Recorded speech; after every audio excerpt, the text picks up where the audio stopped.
Números 11. O povo reclama em Taberá. Por estarem passando por muitas dificuldades, os israelitas começaram a se queixar a Deus, o Senhor. Quando o Senhor ouviu as suas reclamações, ficou irado e fez cair fogo em cima deles. O fogo queimou no meio deles e destruiu uma ponta do acampamento. Então o povo gritou, pedindo socorro a Moisés. Moisés orou ao Senhor e o fogo se apagou. Aí puseram naquele lugar o nome de Taberá, porque ali o fogo do Senhor havia queimado no meio deles. Moisés escolhe 70 ajudantes. Havia estrangeiros viajando com os israelitas. Eles estavam com muita vontade de comer carne, e até mesmo os israelitas começaram a reclamar, dizendo: se tivéssemos um pouco de carne para comer. No Egito comíamos quanto peixe queríamos, e era de graça. E que saudade dos pepinos, dos melões, das verduras, das cebolas e dos alhos. Mas agora acabaram-se as nossas forças. Não há mais nada para comer, e a única coisa que vemos é esse maná. O maná era parecido com pequenas sementes brancas, meio amareladas. Ele caía durante a noite, com o orvalho. No dia seguinte de manhã, o povo ia apanhá-lo, em volta do acampamento. Eles o moíam em moinhos ou o socavam em pilões. Cozinhavam numa panela e faziam pães achatados, que tinham gosto de pão assado com azeite. Então Moisés ouviu o choro do povo. Cada família chorava na entrada da sua barraca. O Senhor ficou muito irado, e Moisés também ficou aborrecido, e disse a Deus, o Senhor: Por que me tens tratado tão mal? Por que estás aborrecido comigo? Por que me deste um trabalho tão pesado de dirigir todo este povo? Eu não fiz este povo, nem dei à luz esta gente. Por que me pedes que faça como uma babá e os carregue no colo como criancinhas para a terra que jurastes dar aos seus antepassados? Onde poderia eu conseguir carne para dar a todo este povo? Eles vêm chorar perto de mim e dizem que querem comer carne. Eu sozinho não posso cuidar de todo este povo. Isso é demais para mim. Se vais me tratar desse jeito, tem pena de mim e mata-me.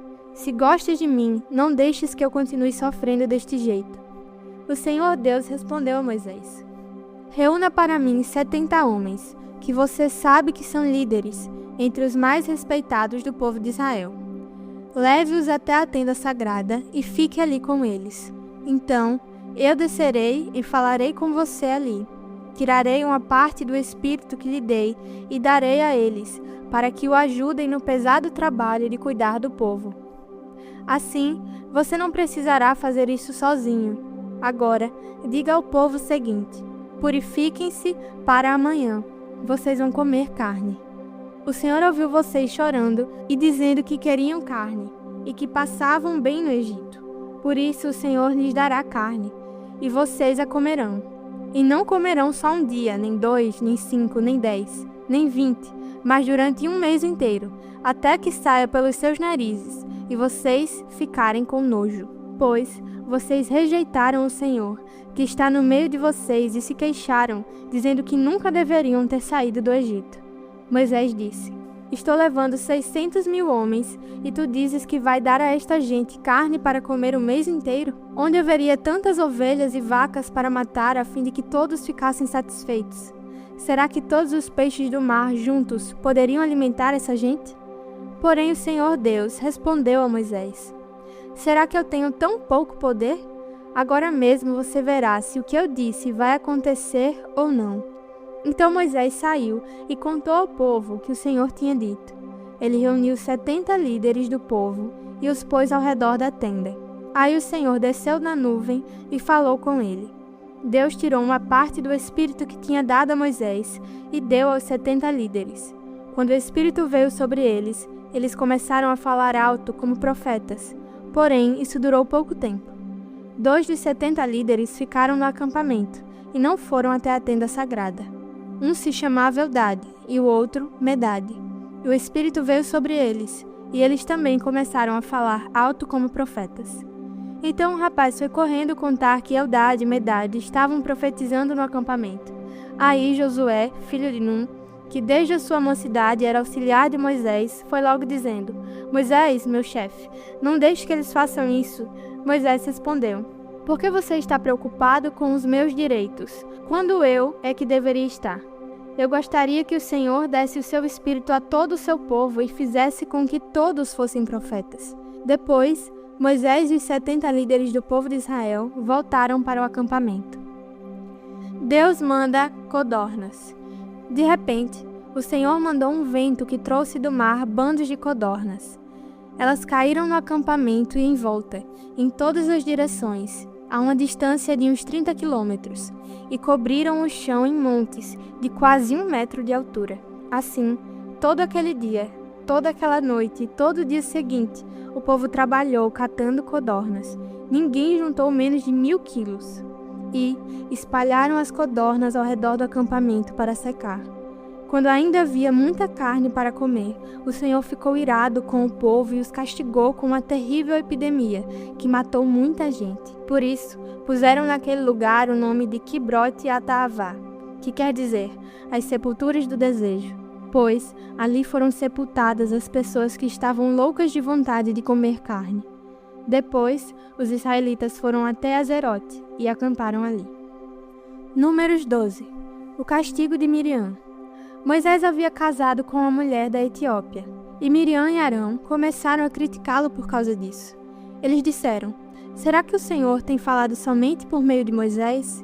Será que não tem falado também por meio de nós? E o Senhor ouviu o que eles disseram. Moisés era um homem humilde, o mais humilde do mundo.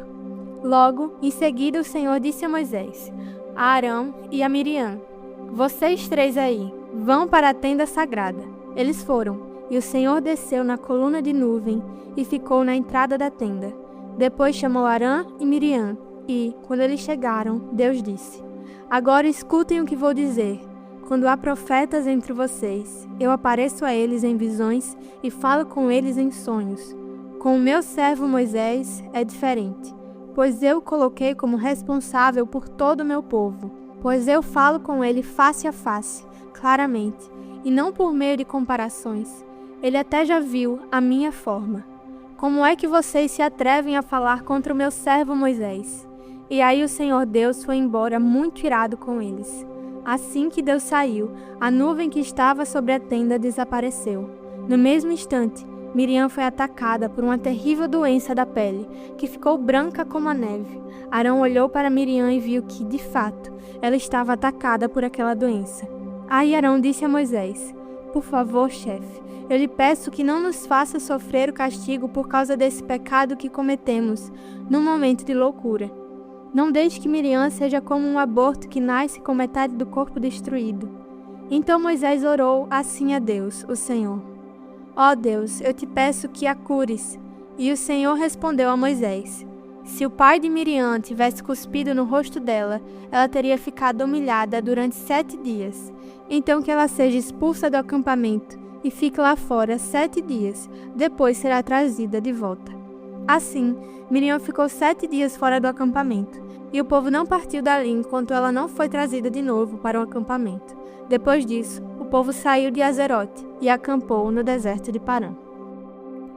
Eclesiastes 8. Somente os sábios conseguem explicar as coisas. A sabedoria de uma pessoa brilha no seu rosto e a torna simpática, mesmo que seja feia. Obediência ao rei.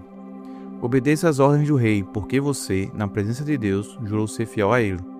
O rei pode fazer tudo o que quiser. Não tenha pressa em sair da presença dele e não insista em fazer uma coisa errada. O rei age com autoridade e ninguém pode reclamar do que ele faz. Enquanto você obedecer às ordens dele, nenhum mal lhe acontecerá. A pessoa que tem sabedoria sabe como e quando agir. Existe um tempo certo e um modo certo de fazer cada coisa, mas o nosso grande problema é que não sabemos o que vai acontecer amanhã e não há ninguém que possa nos contar. Ninguém pode dominar o vento, nem segurá-lo. Assim também, ninguém pode evitar a morte, nem deixá-la para outro dia. Nós temos de enfrentar essa batalha e não há jeito de escapar. Os bons e os maus. Eu vi tudo isso quando pensei nas coisas que acontecem neste mundo. Houve um tempo em que alguns tinham poder e outros sofriam dominado por eles. Eu vi o sepultamento de pessoas más. Na volta do cemitério, notei que eram elogiadas, e isso na mesma cidade onde haviam feito mal. Isso também é ilusão. Por que será que as pessoas cometem crimes com tanta facilidade? É porque os criminosos não são castigados logo? Um criminoso pode cometer 100 crimes e continuar a viver. Sim, eu sei que dizem, se você temer a Deus, tudo lhe correrá bem, mas não correrá bem para os maus. A vida deles passa como a sombra, morrerão jovens porque não temem a Deus. Mas isso não tem sentido. Vejam o que acontece no mundo. Muitas vezes, os bons são castigados, e não os maus. E os maus são premiados, e não os bons. É o que digo, isto também é ilusão. Por isso, estou convencido de que devemos nos divertir, porque o único prazer que temos nessa vida é comer, beber e nos divertir. Podemos fazer pelo menos isso enquanto trabalhamos durante a vida que Deus nos deu neste mundo. Todas as vezes que tentei me tornar sábio e entender o que acontece neste mundo, compreendi que a gente pode ficar acordado dia e noite, e mesmo assim, nunca será capaz de entender o que Deus faz. Por mais que a gente se esforce, nunca entende. Os sábios podem dizer que conseguem compreender, mas na verdade eles também não entendem. Mateus 19, versículo 16. O moço rico. Certa vez um homem chegou perto de Jesus e perguntou: Mestre, o que devo fazer de bom para conseguir a vida eterna? Jesus respondeu: Por que é que você está perguntando a respeito do que é bom? Bom só existe um, e se você quer entrar na vida eterna, guarde os mandamentos. Que mandamentos? Perguntou o homem. Jesus respondeu: Não mate, não cometa adultério, não roube, não dê falso testemunho contra ninguém. Respeite o seu pai e a sua mãe, e ame os outros como você ama você mesmo. Eu tenho obedecido a todos esses mandamentos, respondeu o moço. O que mais me falta fazer? Jesus respondeu: Se você quer ser perfeito, vá, venda tudo o que tem e dê o dinheiro aos pobres, e assim você terá riquezas no céu. Depois, venha e me siga.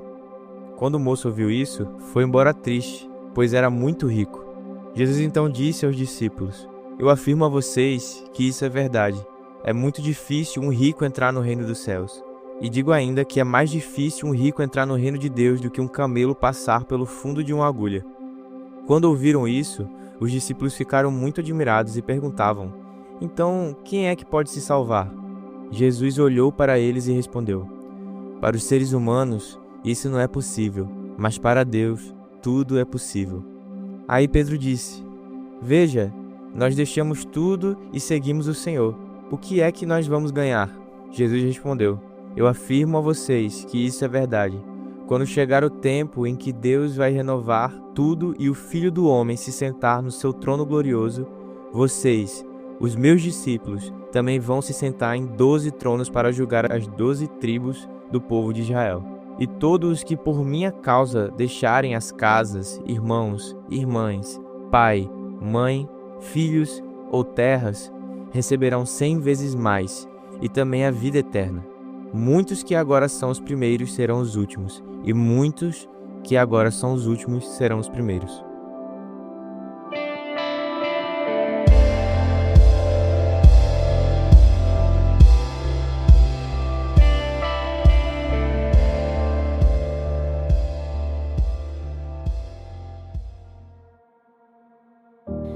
Para terminar o nosso devocional, vamos orar.